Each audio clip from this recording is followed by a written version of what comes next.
Hello everyone, आज date है 20 फरवरी और द हिंदू न्यूज एनालिसिस में आपका स्वागत है। इस वीडियो में हम द हिंदू की इंपॉर्टेंट न्यूज को प्रीलिम्स और मेंस के पर्सपेक्टिव से डिस्कस करेंगे। इस न्यूज़पेपर की पीडीएफ का लिंक नीचे डिस्क्रिप्शन में दिया हुआ है या फिर आप direct Telegram channel volcano IAS academy को सर्च करके वहां से भी पीडीएफ को डाउनलोड कर सकते हो। First news, 4 PLA soldiers died in Galwan, China. देखो, 8 महीने हो गए इंडिया और चाइना के बीच में जो LAC बॉर्डर है, लाइन ऑफ एक्चुअल कंट्रोल, वहां पर क्लैश हुआ था 15 जून 2020 में। और उसमें इंडिया की तरफ से 20 सोल्जर्स उसमें मारे गए थे, लेकिन चाइना की तरफ से कोई भी स्टेटमेंट अभी तक नहीं आया था। पहली बार चाइना ने बोला है कि उस क्लैश में हमारे भी 4 सोल्जर्स शहीद हुए थे। ठीक है, ये पिछली बार जब कोरोना पेंडेमिक चल रहा था उस समय अप्रैल 2020 से ये एनक्रोचमेंट चाइना का शुरू हुआ था, पेंगोंग लेक, इसके अलावा गालवान वैली, उस एरिया में। ठीक है, तो हमारे लिए इंपॉर्टेंट हो जाता है कि गालवान वैली कहाँ है, कहाँ सिचुएटेड है, वहां से रिलेटेड अगर कोई नदी है तो उसके बारे में हम डिस्कस करें, क्योंकि बहुत बार एग्जाम में क्वेश्चन पूछ लिया जाता है। पहले दूसरी न्यूज को हम डिस्कस कर लेते हैं। डिसएंगेजमेंट एट पेंगोंग सो कंप्लीटेड। देखो, पेंगोंग सो लेक है, लद्दाख और तिब्बत के बीच में फैली हुई है पेंगोंग सो लेक। इस पेंगोंग सो लेक के ऊपर इंडिया और चाइना में क्लैश चल रहा था, क्योंकि इसका जो नर्दर्न बैंक है उस पर चाइना ने अपना अधिकार कर लिया था और उसको काउंटर करने के लिए इसके सदर्न बैंक के ऊपर इंडिया ने अपना अधिकार बढ़ा लिया था। तो उस चीज में पहले चाइना क्या है कि इस पेंगोंग सो वाले लेक पर जब उन्होंने अपना अधिकार किया था और इंडिया चाहता था कि बातचीत बने और बातचीत के द्वारा ये प्रॉब्लम है उसको सोल्व किया जाए, लेकिन चाइना इस चीज पे झुकने को तैयार नहीं था। उसी को काउंटर करने के लिए इंडिया ने पेंगोंग सो लेक के सदर्न बैंक के ऊपर अपना अधिकार जमाया और फिर चाइना राजी हुआ कि हम बातचीत करते हैं। और उसी बातचीत के दौरान जब 24 जनवरी को इस बात पर, इस प्रोसीजर पर सहमति बन पाई कि पेंगोंग सो लेक पर जहां पर भी इंडिया और चाइना दोनों तरफ से जहां जहां इंक्रोचमेंट हुआ है वहां से दोनों देश पीछे जाएंगे और प्री अप्रैल 2020, मतलब अप्रैल 2020 से पहले इंडिया और चाइना की जो ट्रूप्स थे उनकी जो पोजीशन थी उस पर वो वापस लौटेंगे। तो ये डिसएंगेजमेंट प्रोसीजर स्टार्ट हुआ था और अभी कंप्लीट हो गया है पेंगोंग सो लेक पर। तो गालवान वैली और पेंगोंग सो लेक, ये दोनों जो प्लेस हैं वो हमारे लिए इंपॉर्टेंट हो जाते हैं, तो इनको हम मैप में देखते हैं। देखो, ये इंडिया है और ये इंडिया का J&K है, जम्मू एंड कश्मीर, जिसको बाद में 5 अगस्त 2019 को चेंज कर दिया गया 2 यूटीज में। तो ये लद्दाख यूटी हो गया और ये जम्मू एंड कश्मीर हो गया। ये वाला जो रीजन है, ये डॉट डॉट लाइन आपको दिख रही होगी, इस वाले रीजन के इस साइड अक्साई चीन है, मतलब वो वाला एरिया जिसके ऊपर चाइना अपना क्लेम करता है कि मेरा एरिया है, लेकिन इंडिया ये बोलता है कि मेरा एरिया है। तो इस एरिया में प्रॉब्लम है। यहाँ पर देखो, गालवान रिवर बहती है। गालवान जो रिवर है उस रिवर की जो वैली है उसी को बोलते हैं गालवान वैली। ये जो गालवान वैली है वो आगे जाकर के शोक रिवर में मिल जाती है और शोक रिवर इंडस रिवर जो सिस्टम है उसका एक पार्ट है, मतलब इंडस रिवर की एक ट्रिब्यूटरी है शोक रिवर।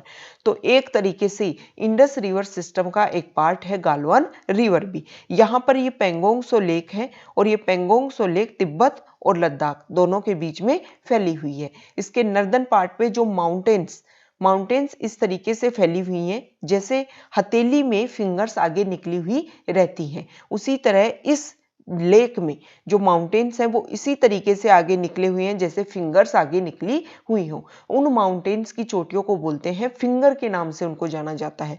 तो अगर न्यूज में आप बार बार फिंगर नाम सुनते हो तो उनको आपको इस तरीके से रिलेट करना है कि माउंटेन आगे इस तरीके से बढ़े हुए हैं और उन्हीं को फिंगर के नाम से जाना जाता है।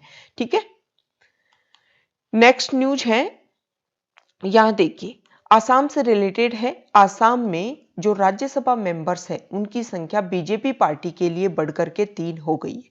देखो, ये तो पॉलिटिक्स की बात है, हमारे लिए इंपॉर्टेंट हो जाता है कि राज्यसभा में सीटें कितनी हैं और ये नर्दर्न ईस्ट नॉर्थ ईस्ट के जो स्टेट हैं उनमें कौन से स्टेट से कितनी सीटें हैं। तो हम क्यों डिस्कस कर रहे हैं? अगर नॉर्मल चीज होती ना तो हम डिस्कस नहीं करते, लेकिन कुछ अबनॉर्मल है। अबनॉर्मल क्या है? देखो, हम नॉर्थ ईस्ट का मैप देखते हैं। नॉर्थ ईस्ट का आप मैप देखिए, इसमें ये अरुणाचल प्रदेश है, ये आसाम है, ये नागालैंड, मणिपुर, मिजोरम, त्रिपुरा, मेघालय और ये सिक्किम। ठीक है, तो देखो, आसाम एक ऐसा स्टेट है जिसमें राज्यसभा में सीटें 7 सीट हैं। अगर नॉर्थ ईस्ट की अगर हम बात करें तो सिर्फ आसाम में 7 सीट हैं। उसके अलावा अरुणाचल प्रदेश, नागालैंड, मणिपुर, मिजोरम, त्रिपुरा, सिक्किम, मेघालय, इन सब में एक एक सीट है। गोवा और पुदुचेरी जो यूटी है उसमें भी एक सीट है राज्यसभा के लिए। तो ये तो थोड़ी यूनिक बात है कि जहां पर सब स्टेट में एक सीट है। आसाम में 7 सीटें हैं राज्यसभा के लिए। ठीक है, इसलिए हमने इसको डिस्कस किया है। नेक्स्ट न्यूज सांबर लेक से रिलेटेड है। राजस्थान में है सांबर लेक, और सांबर लेक में जो टूरिस्ट पॉइंट है, नए टूरिस्ट पॉइंट को आइडेंटिफाई किया गया है। देखो, सांबर लेक को जोड़ा गया है स्वदेश दर्शन स्कीम है जो मिनिस्ट्री ऑफ टूरिज्म के द्वारा 2015 से चलाई जा रही है। उसमें थीम बेस्ड सर्किट, उसके द्वारा मिनिस्ट्री ऑफ टूरिज्म के द्वारा थीम बेस्ड सर्किट डेवलप किए जा रहे हैं, और उसमें एक थीम है डेजर्ट थीम, और उस डेजर्ट थीम का जो सर्किट बनाया जा रहा है उसमें सांबर लेक को भी जोड़ा गया है। ठीक है, तो स्वदेश दर्शन स्कीम हमने देख ली, मिनिस्ट्री ऑफ टूरिज्म के अंडर आती है 2015 से, और इसमें थीम बेस्ड सेंटर्स को सर्किट को डेवलप किया जा रहा है। अब तक 15 थीम बेस्ड सर्किट डेवलप किए जा चुके हैं, जिसमें जो डेजर्ट सर्किट है उसमें जोड़ा गया है सांबर लेक को, और सांबर लेक में जो न्यू टूरिस्ट पॉइंट को आइडेंटिफाई किया गया है। अब हम सांबर लेक से रिलेटेड कुछ फैक्ट देख लेते हैं। देखो, इंडिया की लार्जेस्ट इनलैंड साल्ट लेक है। मतलब इनलैंड क्या होता है? चारों तरफ कोई ऐसा एरिया जो चारों तरफ किसी अर्थ से घिरा हुआ हो, तो वो होता है इनलैंड। मतलब हमारे इंडिया का जो मेन लैंड है उसके अंदर स्थित है। ठीक है, तो लार्जेस्ट इनलैंड साल्ट लेक है ये राजस्थान की। यहां मैप देखिए एक बार सांबर लेक का।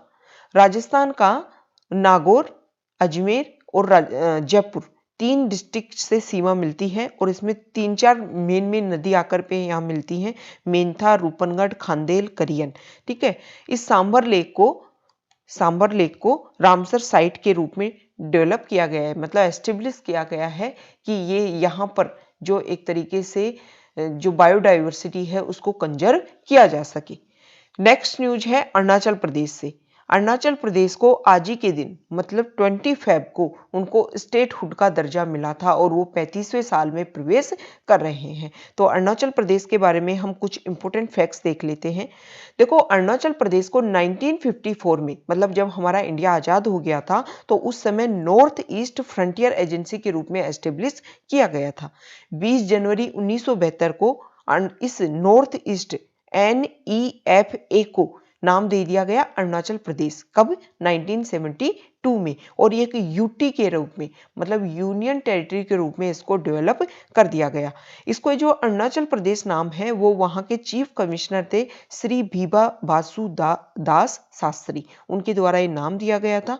और 20 फरवरी 1987 को अरुणाचल प्रदेश जो यूटी था 1972 से, उसको कंप्लीट स्टेटहुड का दर्जा दे दिया गया था। इसीलिए उनका स्टेटहुड डे आज सेलिब्रेट किया जा रहा है, और वो 35वें वर्ष में उनको स्टेटहुड प्राप्त किए हुए 35 साल होने वाले हैं। 35वें साल में अरुणाचल प्रदेश प्रवेश कर गया है। नेक्स्ट न्यूज यहां देखो, इंडिया यूएसए के बाद में वर्ल्ड का सेकंड नंबर का देश है, जिसमें 34 दिन में 1 करोड़ वैक्सीन डोजेज दी जा चुकी हैं हमारे फ्रंट लाइन वर्कर्स को, और जो हेल्थ सेक्टर वर्कर्स हैं इनको मिलाकर के 1 करोड़ डोज दी जा चुकी है। यहाँ पर डाटा दे रखे हैं कि बिहार ऐसा राज्य है जहां पर सबसे ज्यादा, ठीक है, उत्तर प्रदेश ऐसा राज्य है जहां पर 10.5% ये डोजेज में से, मतलब टोटल में से अगर 10.5% उत्तर प्रदेश में दी गई हैं। 7 स्टेट ऐसे हैं जिनमें 3.85% सेकेंड डोज भी दी जा चुकी है, जिसमें से सबसे ज़्यादा लीड कर रहा है तेलंगाना 12% शेयर के साथ में। ठीक है, और डाटा यहाँ पर दे रखे हैं कि जो तमिलनाडु और पंजाब, वहाँ पर जो डोजेज गेन करने का मतलब जो हेल्थ लाइन वर्कर्स हैं और फ्रंट लाइन वर्कर्स हैं, उन्होंने बहुत कम वैक्सीनेशन प्रोग्राम में पार्टिसिपेट किया है। तो हर्षवर्धन ने इस बात की अपील की है लोगों से कि जो भी हेल्थ सेक्टर से रिलेटेड लोग हैं और जो भी हमारे फ्रंट लाइन वर्कर्स हैं, मेडिकल कम्युनिटी से रिलेटेड हैं, उनको आगे आना चाहिए कोविड-19 से लड़ने के लिए, क्योंकि हमारी जो वैक्सीन है वो सेफ है, इम्यूनोजेनिक है और उस पर विश्वास करके उनको वैक्सीनेशन प्रोग्राम में पार्टिसिपेट कर लेना चाहिए। ठीक है, नेक्स्ट न्यूज है, यहाँ देखिए, हमारे पीएम विश्व भारती यूनिवर्सिटी को संबोधित कर रहे थे और उसमें उन्होंने ये बोला है कि जो हमारी नेशनल एजुकेशन पॉलिसी है वो एक माइलस्टोन होगी। हम सेल्फ रिलायंट इंडिया, आत्मनिर्भर भारत बनाने में जो आगे कदम बढ़ा रहे हैं उसमें एक माइलस्टोन का काम करेगी नेशनल एजुकेशन पॉलिसी। देखो, विश्व भारती यूनिवर्सिटी में वो अपना स्पीच दे रहे थे वर्चुअल मीटिंग के थ्रू। तो विश्व भारती यूनिवर्सिटी कब डेवलप हुई थी उसके बारे में हम देख लेते हैं। इनको, विश्व भारती यूनिवर्सिटी को 23 दिसंबर 1921 को रविंद्रनाथ टैगोर के द्वारा डेवलप किया गया था। जब हमारा इंडिया आज़ाद हुआ उससे पहले ये सिर्फ कॉलेज थी, लेकिन 1951 में इसको सेंट्रल यूनिवर्सिटी का दर्जा दिया गया था। इसके जो चांसलर होते हैं वो हमारे प्राइम मिनिस्टर होते हैं। नेक्स्ट न्यूज है, फॉरेन पेज से न्यूज है, अमेरिका के राष्ट्रपति जो बाइडेन ने बोला है कि हम P5+1 जो कंट्रीज हैं वो ईरान के साथ में समझौता दोबारा से करना चाहते हैं। 2015 में जो डील हुई थी, जिसको न्यूक्लियर डील या ईरान डील या फिर JCPOA एग्रीमेंट के नाम से जिसको जाना जाता है, उस पर यूएस वापस लौटना चाहता है। क्या हुआ था इसमें जो यूरेनियम के जो भंडार ईरान ने बना रखे थे, उनके ऊपर कुछ सैंक्शन लगाए गए थे कि उनको अपने यूरेनियम के जो भंडार कर रखे हैं ईरान ने, उनको कम करना होगा। ईरान इस पे सहमति भी ईरान ने बना ली थी, लेकिन 2018 में यूएस के जो राष्ट्रपति हैं मिस्टर ट्रंप, उन्होंने अपने हाथ इससे पीछे खींच लिए और बोला कि हम ईरान के साथ में कोई भी डील नहीं रखना चाहते हैं। लेकिन अब यूएस के जो नए राष्ट्रपति बने हैं मिस्टर जो बाइडेन, उन्होंने बोला है कि हम ईरान के साथ जो डील हुई थी उसके ऊपर वापस लौटना चाहते हैं। अगर ईरान इसके ऊपर वापस लौटना चाहता है तो P5+1 यूएनएससी के 5 परमानेंट मेंबर्स और उसमें +1 जर्मनी, इन सब ने मिलकर के ईरान के साथ में कुछ बातचीत की थी और ईरान अपने ऊपर जो सैंक्शंस लगाए गए थे उनको कम करेगा या नहीं करेगा, इसका ध्यान रखने की जिम्मेदारी दी थी IAEA को। इंटरनेशनल एटॉमिक एनर्जी एजेंसी है, उसको ये काम दिया गया था कि आप ध्यान रखोगे कि ईरान सैंक्शंस को फॉलो कर रहा है या नहीं कर रहा है। नेक्स्ट न्यूज नासा से रिलेटेड है। नासा का जो रोवर है उसने मार्स के ऊपर, जिसको रेड प्लेनेट के नाम से जाना जाता है, उसके ऊपर लैंडिंग कर ली है और इसके पीछे इंडियन और अमेरिकन हाथ हैं। इंडियन ओरिजिन की साइंटिस्ट हैं स्वाति मोहन, उन्होंने इसको लीड किया है। नासा का ये जो मार्स मिशन था 2020, उसको गाइडेंस दी है, नेविगेशन किया है, कंट्रोल ऑपरेशन, ये सारा जो काम है उसमें पिवटल इंपॉर्टेंट रोल प्ले किया है स्वाति मोहन ने। तो ये काफ़ी इंपॉर्टेंट बात है कि मार्स तक जो हमारे साइंटिस्ट हैं उनकी पहुंच बनती जा रही है। तो ये आज का हमारा डिस्कशन था, कई इंपॉर्टेंट न्यूज़ को हमने डिस्कस किया। Okay, thank you.